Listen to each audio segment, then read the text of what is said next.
Robinson in at 28 now, your race leader. We got back to Dave Eggins in the Rob McHarvester's car trying to find a way through the field. But Paul Robinson leads and stretching that gap over Butcher at the moment. Tim Harris still consistent and persisting with the top line. Just kisses the wall out of turn 4. Squares the car up down the front straightaway. And he lost 2 spots there to Andrew Robinson and also John Slack. I'll tell you what, we're watching Mason Cattell and Ben Hull at the moment. They are tearing through this racetrack side by side and are carving them up. They have come from near the back of the field and sitting up there behind the leaders. Yeah, have a look at Dave Ellis on the outside. Dave Eggins on the outside of Ellis. The Rob McHarvester's 71 moves up a spot. Now he's going to try and go around the outside of Slack.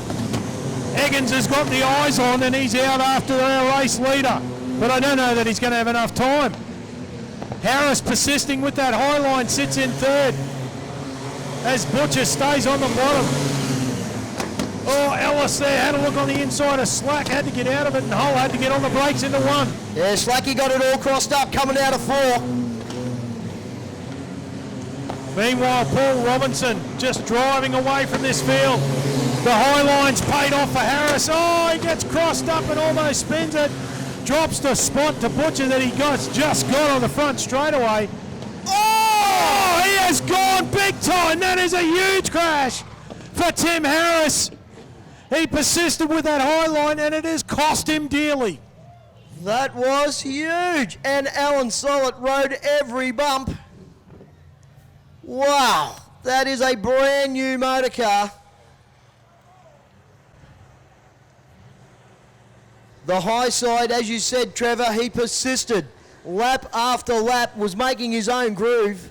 And the crash crew again, how good are they, folks? A fantastic job. A little bit of smoke on the other side of the car at the moment. Oh, I think that's just steam, Macro. I think it's the cooling system having a hemorrhage. Wowee. Reds straight away from John Kelly in the control tower. And the boys will lift this down as gently as possible. Just checking on the driver before we go any further with it. Timmy says, yep, just get me on 4 wheels. And as gently as you like, ladies and gentlemen. Big round of applause for the crash crew, folks. Wowee, as gentle as you like. Concentration now as the helmet comes off. Big round of applause for Timmy Harris.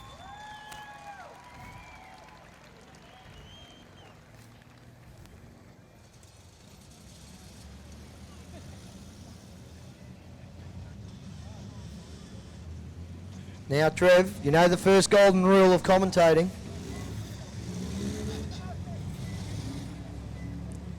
So the first aid crew just checking to make sure he's okay. Taking the gloves off and the helmet will come off.